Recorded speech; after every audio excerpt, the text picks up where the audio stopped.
वेदों में लिखा हुआ है उसके परे जो कुछ भी है वो सत्य नहीं है। तो उन्होंने कबीर की बहुत ज्यादा आलोचना की और फिर उन्होंने कहा कबीर की बातों में सिर्फ वही लोग आए जिनको अज्ञान प्राप्त करना है। ये उन्होंने कबीर के बारे में कहा, क्योंकि उनके लिए क्या था कि भाई सिर्फ वेद वेद में जो बातें हैं वही सही हैं, उसके अलावा उसके परे जो है वो सही नहीं है। तो सतनामियों का विद्रोह हुआ, ये कबीर के अनुयायी थे। अब ये सब जो है इनके बारे में औरंगजेब की सेना में एक बात फैल गई, ये सब जानते हैं भैया जादू टोना, और अगर औरंगजेब की सेना गोली भी चलाएगी तो इनके गोली नहीं लगेगी। औरंगजेब को जाके उसके कमांडर्स ने बताया। अब औरंगजेब तो आप जानते हैं युवराज होने के समय से वो आपका साउथ में वॉर लड़ रहा था, वॉर लड़ते लड़ते उसका अनुभव बहुत ज्यादा हो चुका था, संघर्ष करते करते वो समझ गया कि ये कोई ऐसी चाल है जो सेना को कमजोर करने के लिए एक फैलाई गई है भ्रांति।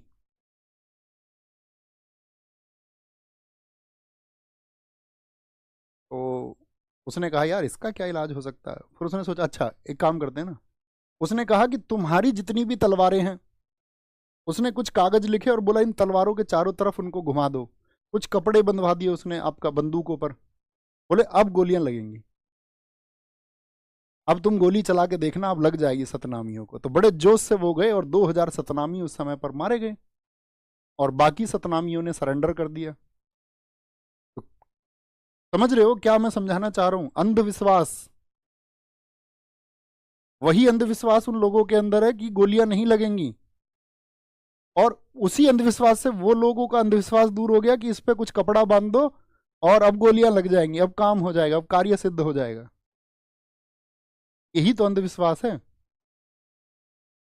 तो सतनामियों का विद्रोह कब हुआ, यहां पे याद रख लेना। इन्होंने क्या कर दिया था फिर सतनामियों ने, इसमें 2000 सतनामी मारे गए। 2000 Satnami were killed in revolt, और बाकियों ने क्या कर दिया, सरेंडर कर दिया। तीसरा प्रमुख विद्रोह सिख विद्रोह। शाहजहां के समय पर किसने विद्रोह किया था, नाम लिखो उनका जरा। सिख रिवोल्ट।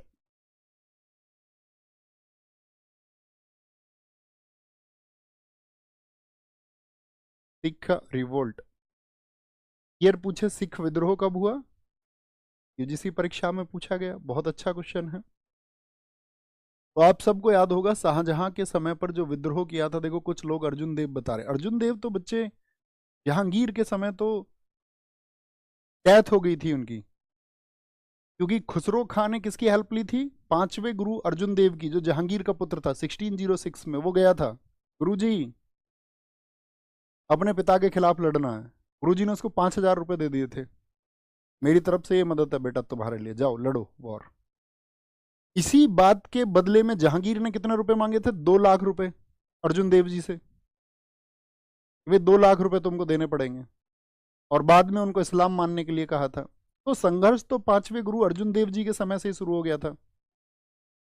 उन्होंने अर्जुन देव से, जहांगीर ने यह भी कहा था कि जो तुम्हारा पवित्र ग्रंथ है आदि ग्रंथ, उसमें जितनी भी इस्लाम की निंदा की गई है उन सभी वाक्यों को बदल दिया जाए। वो नहीं माने तो उनकी हत्या कर दी गई।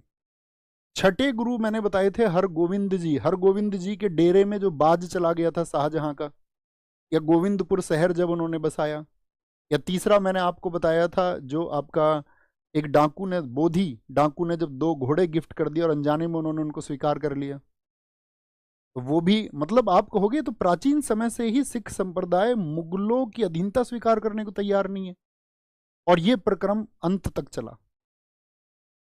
ये सारी घटनाएं मैं बहुत विस्तार से जब आपको सिख धर्म पढ़ाऊंगा तब बताऊंगा कि 10 गुरु उनके समय की कौन कौन सी घटनाएं हैं। तो यहाँ पर सिख विद्रोह, सिख विद्रोह की शुरुआत होती है, लिखना है यहाँ पर, जो 7वें गुरु थे, 7th गुरु, इधर भी ना लिख के यहाँ लिख लो एक बार किनारे पर, जो शॉर्ट पॉइंट आप बनाते हैं। जो 7वें गुरु थे उनका क्या नाम है, 7वें गुरु थे हर राय। हर राय, हर राय जब गद्दी पर बैठे तो आपको पता होना चाहिए हर्राय का कम्युनिकेशन जो था वो दारा शिकोह से था। दारा शिकोह से इनकी बातचीत होती थी बहुत अच्छे से। तो औरंगजेब की आंखों में ही खटकते थे।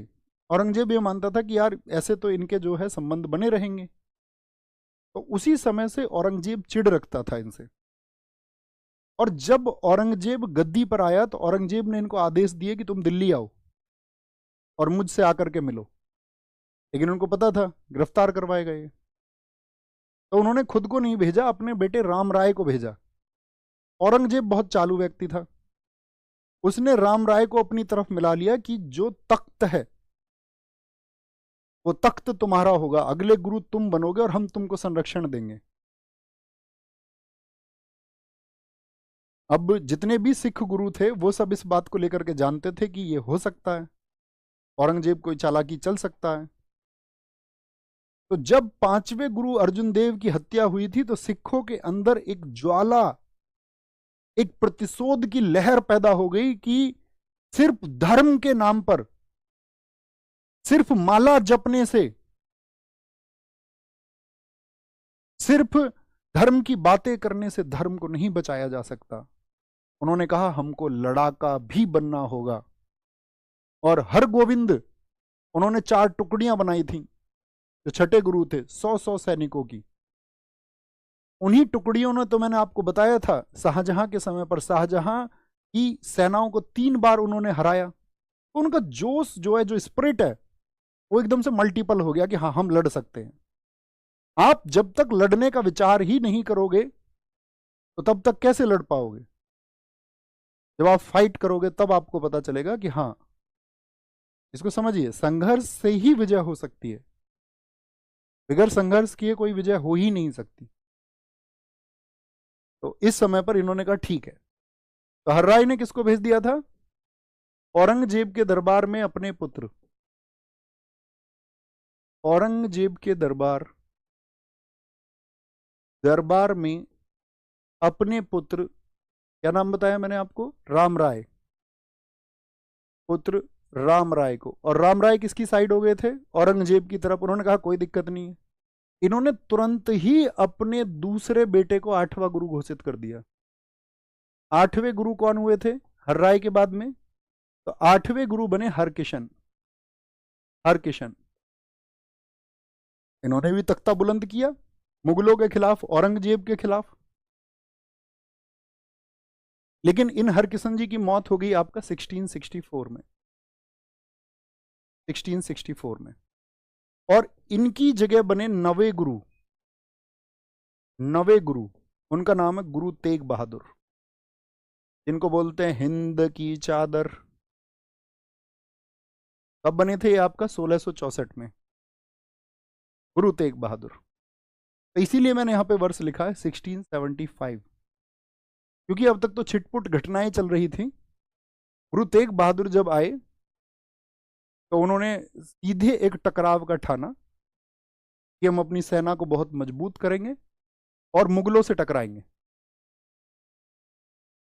बेटा अतिरिक्त बातें नहीं, अतिरिक्त बातें नहीं, मेरी रिक्वेस्ट है आपसे।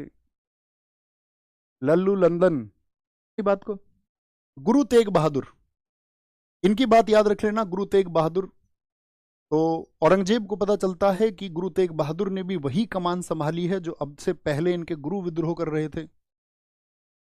यही वो समय है जब औरंगजेब ने कश्मीर में कश्मीरी पंडितों को 6 महीने का समय दे दिया कि 6 महीने में या तो वो मृत्यु को चुन ले या इस्लाम को चुन लें।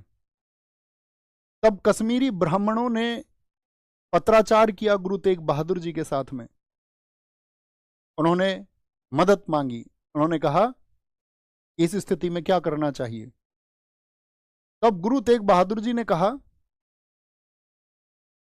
कि आपको औरंगजेब को चैलेंज करना है और औरंगजेब को यह बोलना है कि अगर तुम गुरु तेग बहादुर को इस्लाम एक्सेप्ट करवाने में सफल हो जाते हो तो हम सभी भी इस्लाम धर्म को ग्रहण कर लेंगे। इफ यू सक्सेस, अगर तुम कामयाब हुए तो, अब ये खबर पहुंची औरंगजेब के पास में, उसने कहा भैया गुरु तेग बहादुर इनको गिरफ्तार करो पहले। इससे अच्छा क्या, एक व्यक्ति को धर्म परिवर्तित करवाना सबसे आसान है। गिरफ्तार कर लिया गया। दिल्ली शीशगंज गुरुद्वारा 5 दिन तक जितनी पीड़ाएं दी जा सकती थी, पूरे 5 दिन उतनी पीड़ाएं दी गई, लेकिन गुरु तेग बहादुर ने इस्लाम धर्म को कबूल नहीं किया और औरंगजेब इसमें सफल नहीं हुआ। ये मैं आपको बताऊंगा, 10वें गुरु जब आए, गुरु गोविंद सिंह, जब उन्होंने खालसा सेना बनाई, किस तरह से मुगलों से युद्ध में उनके 2 पुत्र शहीद हुए, 2 को जिंदा चिनवा दिया गया, क्या शहादतें हैं, वो हम जब सिख धर्म पढ़ेंगे उसमें पढ़ेंगे। हम सब बात क्लियर है इतनी? तो क्या गुरु रहे, तो याद रख लेना, यहां सिख विद्रोह में क्या होगा, 9वें गुरु गुरु तेग बहादुर की हत्या करवाई। गुरु तेग बहादुर की हत्या किस वर्ष में करवाई है? 1675, 1675 में।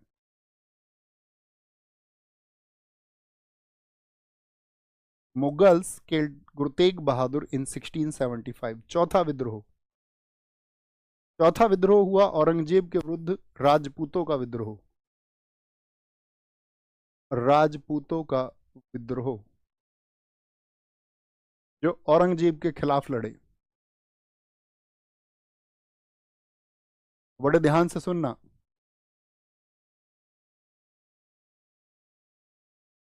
एक कहावत चलती है राजस्थान में, ए मां पूत ऐसा जन जैसा दुर्गादास।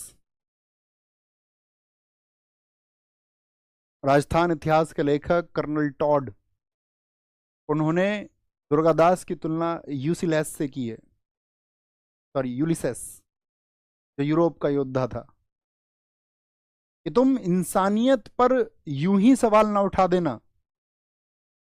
आपके सवालों के घेरे में प्रत्येक इंसान नहीं आता, हर एक व्यक्ति का कैरेक्टर स्वार्थी नहीं होता। इस दुनिया में बहुत सारे लोग ऐसे भी हैं जो निस्वार्थ कार्य करते हैं, लेकिन वो उस यूनिवर्सल परिभाषा में नहीं आ सकते। ऐसे ही दुर्गादास हैं, वहां उसको समझना, ध्यान से देखेंगे। तो राजपूतों का विद्रोह हुआ, ये किस वर्ष में अगर मैं आपसे कहूं तो आप कहेंगे 1679। तो विद्रोह शुरू कब हुए? 1669। और मुख्य विद्रोह ये आपका उत्तर के विद्रोह हैं सब। इस समय की स्थिति देखें, देखो औरंगजेब का ड्रीम क्या था? औरंगजेब का ड्रीम था, मैंने कहा कि उसको, ये वो चाह रहा था कि भाई यहाँ पे इस्लाम प्रमुख रहे, और जब तक राजस्थान में जो स्वतंत्र शासक शासन कर रहे थे, अगर वो जब तक शासन करते रहेंगे तब तक तो पॉसिबल ही नहीं है, क्योंकि इस टाइम तक उसने जजिया भी नहीं लगाया है, यही वर्ष है वो, तो वो जजिया लगाएगा। तो वो चाहता था कि जितने भी राजपूत शासक है वो सब इंडिपेंडेंट ना रहें, स्वतंत्र ना रहें। उस समय राजपूतों की स्थिति क्या थी? तो 3 शासकों के बारे में आपको पता होना चाहिए। मेवाड़ के शासक, मेवाड़ में शासक कौन थे इस समय पे? तो वो थे राज सिंह जी, राज सिंह मेवाड़ में। मारवाड़ में कौन शासक हैं? ये तो आप जानते ही हैं, जो औरंगजेब की सेनाओं से जाकर भी लड़े थे। नाम बताओ फटाफट से। जसवंत, जिनको उनकी रानी ने एंटर नहीं होने दिया था, जसवंत सिंह। और तीसरा पड़ता था आपका अंबर, अंबर के शासक थे आपका राज सिंह, जसवंत सिंह और जय सिंह, जय सिंह। आपको पता है यही जसवंत सिंह थे जिन्होंने शाह सूजा को हराया था? आप कहेंगे हाँ जी भैया। लेकिन बाद में क्या हुआ था कि इन्होंने आपका जो मदद देनी चाहिए थी दारा सिकोह को, वो मदद नहीं दी। बात क्लियर है? स्थिति समझो। धीरे धीरे क्या हुआ, जब सामूगढ़ का वॉर हुआ, तो सामूगढ़ के वॉर के बाद में जय सिंह ने ही समझाया जसवंत सिंह को कि भाई हमको जो अभी पक्ष लेना चाहिए वो आपका, हमको औरंगजेब के पक्ष में हो जाना चाहिए, क्योंकि ये दोनों पहले से ही, जसवंत सिंह आपको याद होगा कि ये शाहजहां की तरफ से लड़े थे शाह सूजा के खिलाफ, जय सिंह भी, ये दोनों पहले से ही मुगलों की सेवा में थे, पहले से ही। और जब ये औरंगजेब की